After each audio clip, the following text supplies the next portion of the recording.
Is this an age-appropriate movie for little kids? Absolutely. Doesn't it have references to things for adults? Yes, but you need to Isn't Casper a dead child? Sure, but it's okay because... All this and more on Gory Storytime. Warning. Gory Storytime is a horror movie review show by a son and his dad who thought that letting his 5-year-old watch scary movies was acceptable. If you are offended by horror or talk about blood and gore by a child, or if you don't want horror movies from the 60s through today spoiled, then there is a remote stuck in your couch cushion next to potato chip crumbs. Use it. And of course, parental discretion is advised. Why? You didn't use any. Shut up and start the show.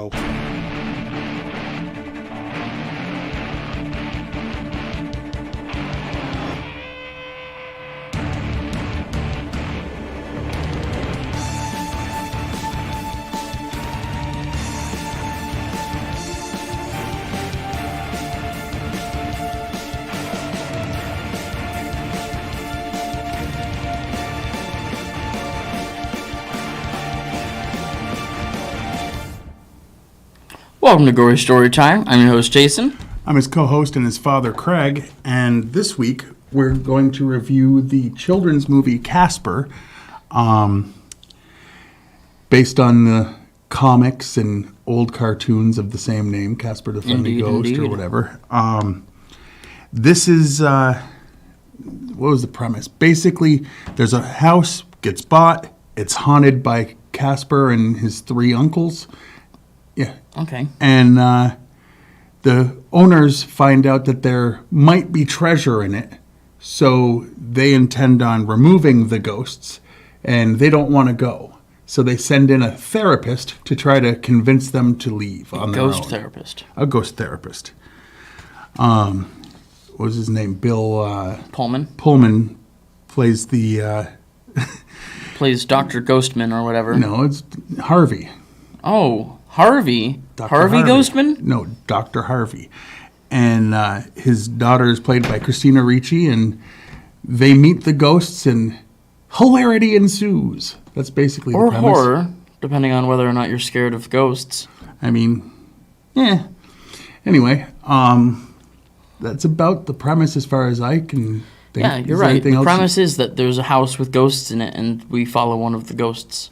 No, that's not what I said. We actually follow the people that come in to try to get the ghosts to leave. And one of the ghosts. I mean, they're mainly side characters. It's mostly about him and his daughter.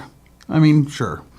Anywho, instead of arguing about what it is, why don't we show you the trailer and then you can decide for yourself.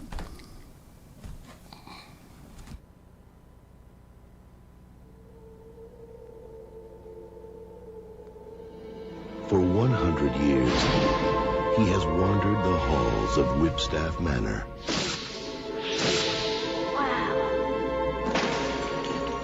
Waiting for someone.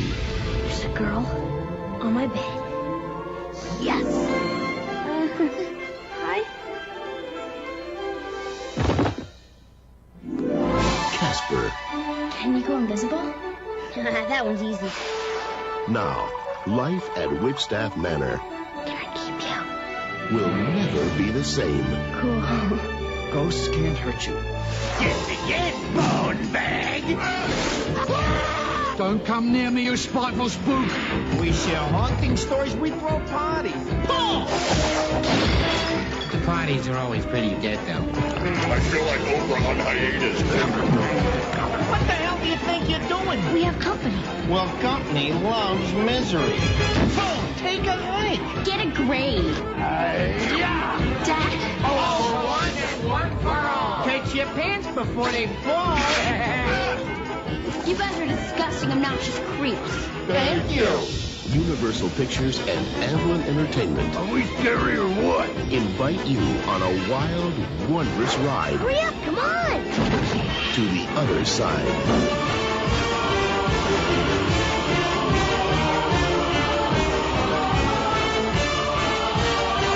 Smell it, Graham. Casper. Sorry.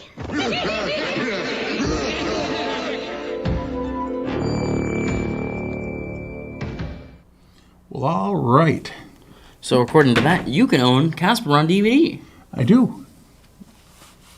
And it came with it was a, 25th anniversary? Yeah, which was the original version. It wasn't like an extended version. I don't want people thinking we're reviewing something with extra scenes.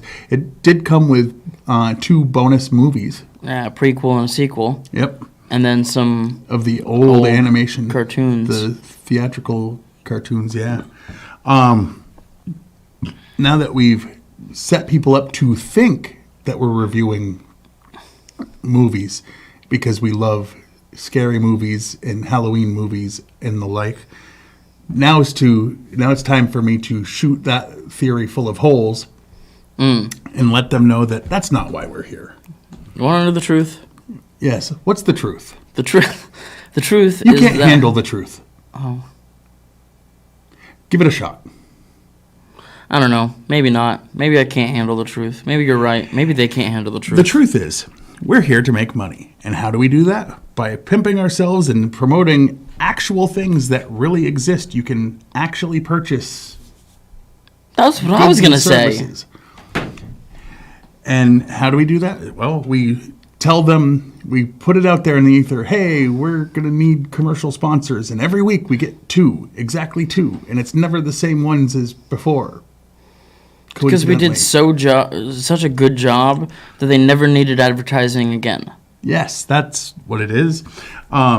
This week, the reason we're getting a Brinks truck full of money backed up to our house is Gory Story Time is brought to you by Boo Hoo Ghost Repellent. Are you haunted by a specter, ghost, spirit, or lost soul? Try Boo Hoo Ghost Repellent. The only ghost repellent safe for children, unless, of course, they are dead children, in which case, Boo Hoo Ghost Repellent is what you need to get that little sucker out. Pure plant-based ingredients. We only use pure essential oils in our formula, including lemongrass, cedar, arsenic, and citronella for the true cruelty-free protection. Again, unless you're ghost, then you might find it cruel. Boo Hoo Ghost Repellent, because life is for the living. Well, is it? And by That's What I Call Necromantic, the album of love ballads for the dead.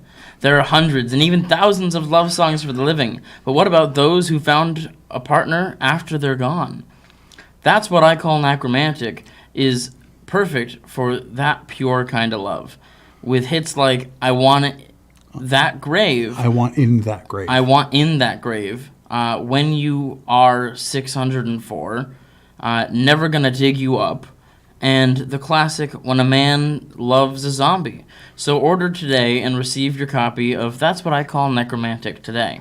Never gonna dig you up. Anyway. All right. Now, back to the actual show that we use as the an actual excuse. show that's a real thing. Okay. All right. We're going to get into what Jason likes to call the meat and beef of the show, and that's because apparently he's low carb. You wouldn't know it from all the candy he was just eating, but listen. Candy? Okay. I'll go first. Sure. This is the first feature film to have a fully computer-generated visual effects character in a leading role. The town of Friendship, Maine, is the name of a real village in mid-coast Maine near Camden and Rockport where scenes from the movie were filmed. Yeah. In the mirror, Dr. James Harvey was going to transform into Steven Spielberg. Spielberg filmed the cameo, but it was cut for pacing reasons. Spielberg was relieved, feeling he was a terrible actor. Well, that's too bad. Remember that scene where the faces changed? Yeah. Yeah. James and Kat Harvey are named after Harvey Comics, the longtime publisher of Casper the Friendly Ghost, among others. During filming, Bill Pullman and Christina Ricci had to talk to tennis balls in place of the ghosts, while the ghosts were added on later. You mean they didn't just hire real ghosts? Canceled. You can't make a movie Unacceptable. about. You need to hire dead actors. Anyway, the house that was used for Whipstaff Manor was also used to film scenes from the Backstreet Boys music video, Everybody Backstreet's Back, most notably the ballroom dance sequence from this music video. After watching Teenage Mutant Ninja Turtles in 1990 several times, executive producer Steven Spielberg approached its director Steve Barron to direct the film. However, Barron turned it down. He would later admit it was a mistake to turn the offer down. A deleted portion of the attic scene involved Kat coming across an old photograph of Casper's uncles, Stretch, Fatso, and Stinky, when they were still humans. This was featured and shown in the storybook release alongside the film. For the scene where Casper drags Kat out the window and takes her to the lighthouse, Christina Ricci had a piece of fishing line. Can you try that again? Christina. What? You said Christina Ricci, like you. Whatever. Had a piece of fishing line tied to her wrist to give the appearance of being pulled by a ghost. A musical scene titled Lucky Enough to Be a Ghost was scripted and filmed, where the three ghosts sang about their mental problems during a session with Dr. James Harvey. It was dropped because the already expensive visual effects would have cost an extra few $1 million. Well, that's too bad. This is the second movie in which Christina Ricci is the love interest of Devon. Yeah. Sawa? Yeah. Casper in his human form. The other one is Now and Then from 1995.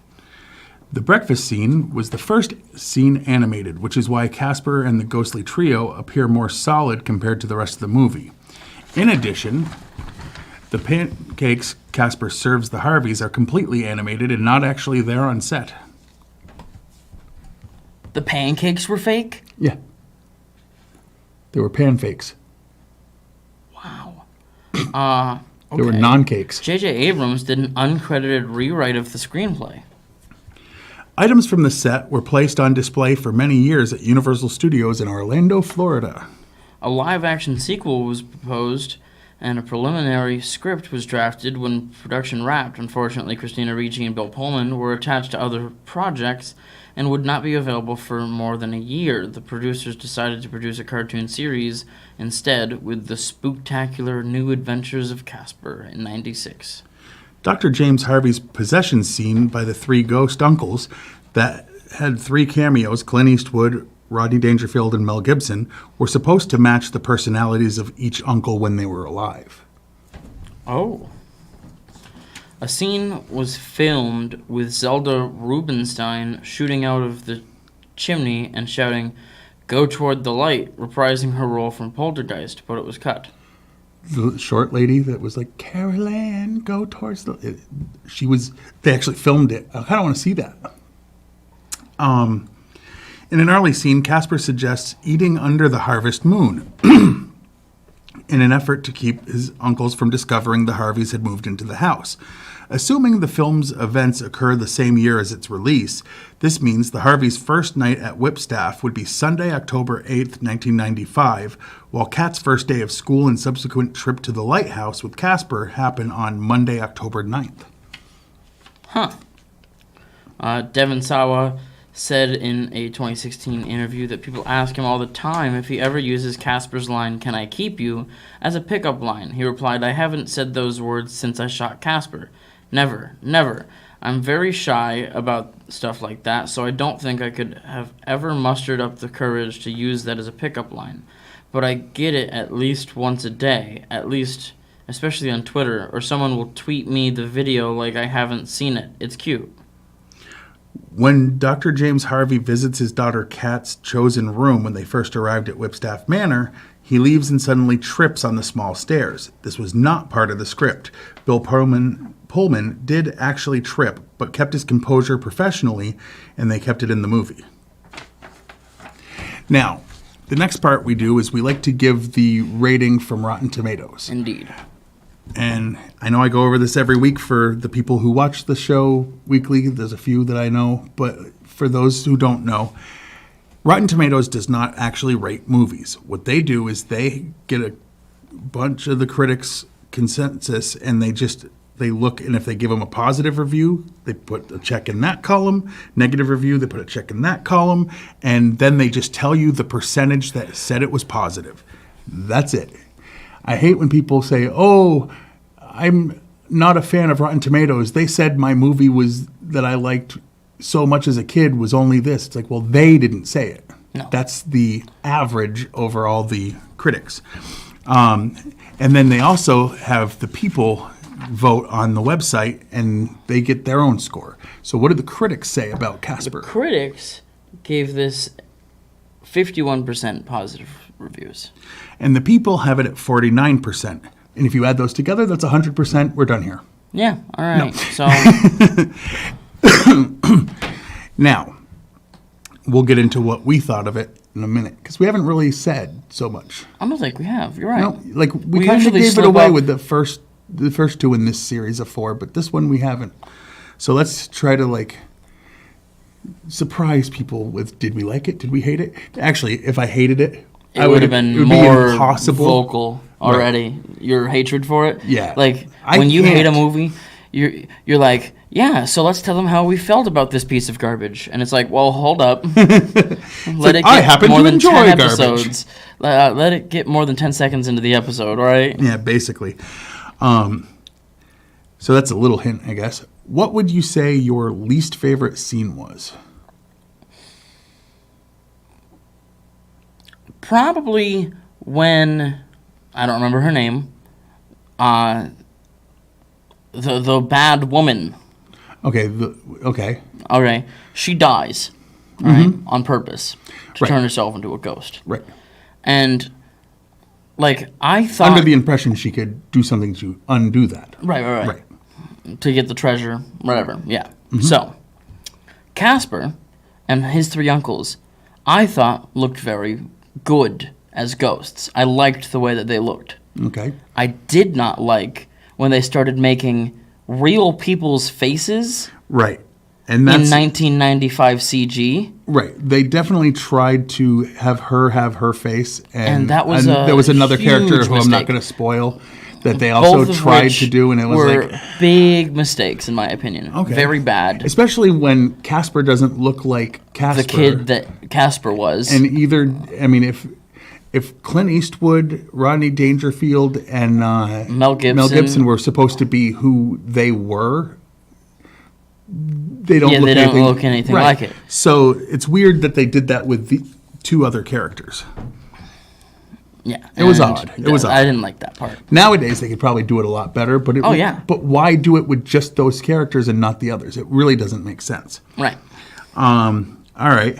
My least favorite part probably had to be just, I know they tried to have something for Kat to be dealing with, but I just hated the blonde girl, who I liked when she was someone that was on Home Improvement. Yeah. She played, played Jennifer on Jennifer, that the- and dated Brad. for 7 episodes, it said. Yep.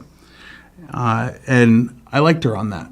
That show, There was an episode of that where she was kind of a jerk too, but Criminal? Is that no, what? I was gonna. Wow. No, Whoa. no, not that. What the heck? Whatever you thought it wasn't anything that I couldn't say. I was just like trying to be nice. Okay. So our favorite then. Yeah. What was your favorite scene? All right. So I liked it a lot when we saw the movie, and I like it more now that we're doing the episode. Okay. Which was the possession scene of the 3 uncles in Pullman and turning into the faces in the mirror. I thought was amazing. I thought it was pretty dang cool. And at the time, I was preemptively disgusted with humanity for putting that in the trailer, which I hadn't seen yet. But I was worried that it was in the trailer, and it wasn't in the trailer. And I like it more now, knowing that that wasn't Let's just be done honest. for the trailer. We know that in many trailers, and we complain about it a lot, they give away too much. And that It's felt like a treat for the people who went in and saw it or bought it and saw No, it. I totally get that, and I agree. At the time when you're like, I hope that's not in the trailer, I was like, me too. Because we don't watch the trailers before we watch the movies because we don't want that to actually influence us if we hadn't seen the movie yet. Right, or ruin something. Well, except sometimes we see a trailer and it gets us excited. Like there's an action movie coming out this Christmas that we're not going to be reviewing because it's an action movie, but wow.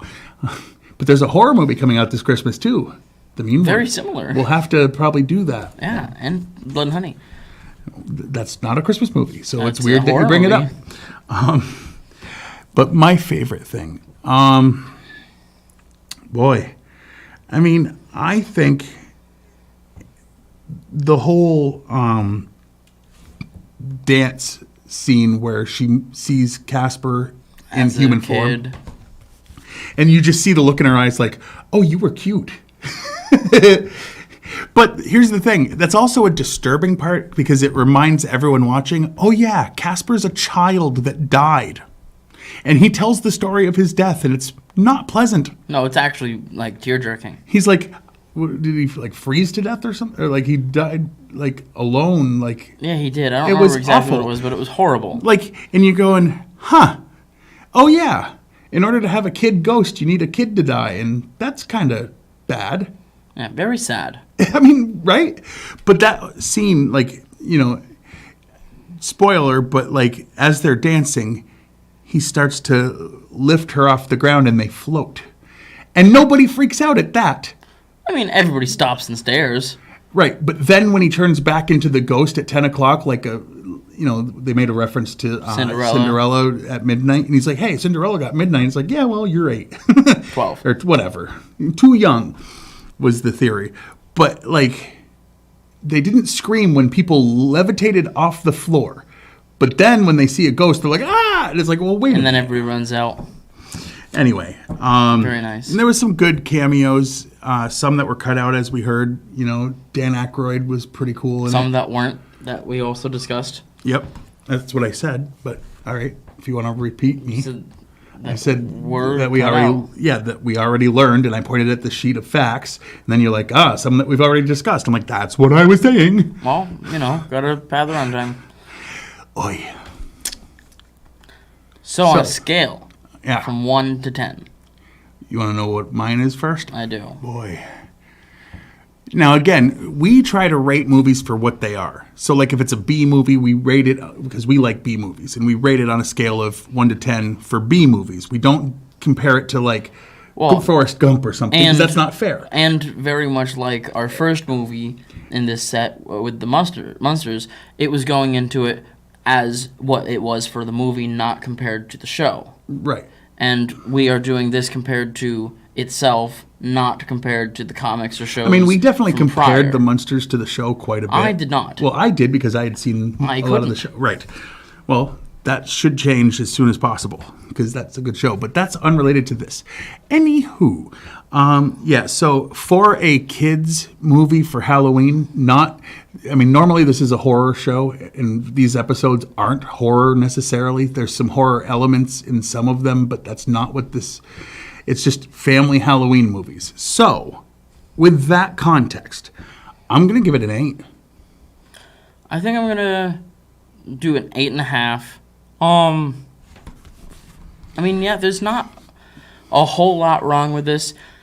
Get over yourself. It's 1995 CG, right? Yeah, absolutely. Like, I know there's going to be those people who are like, What year did Toy Story come out, though? 95. Yeah, but that was completely CG. There was nothing to compare it to in real life. And no one had seen what Pixar was able to do. And it wasn't supposed to be that. a live-action movie. And if you look at 1 versus Toy Story 1 versus any of the sequels, 4 is incredible. But I'm talking about the Visually. CG. Yeah, I mean it was incredible then, and it's still not bad. It just doesn't hold up as much as it used to. Each exponentially better between each movie. Basically, but anyway, so I said 8. You said 8.5. Yeah. Alrighty. Now, why don't we throw it to the information that we need to give out to the folks? There it is.